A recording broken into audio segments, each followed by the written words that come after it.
Mtakatifu Clara alizaliwa huko Italia katika familia tajiri na yenye heshima.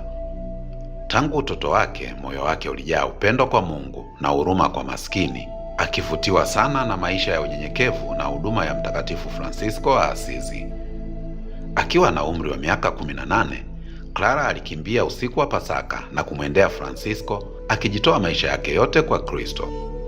Alikumbatia maisha ya unyenyekevu, sala, kufunga na huduma ya upendo.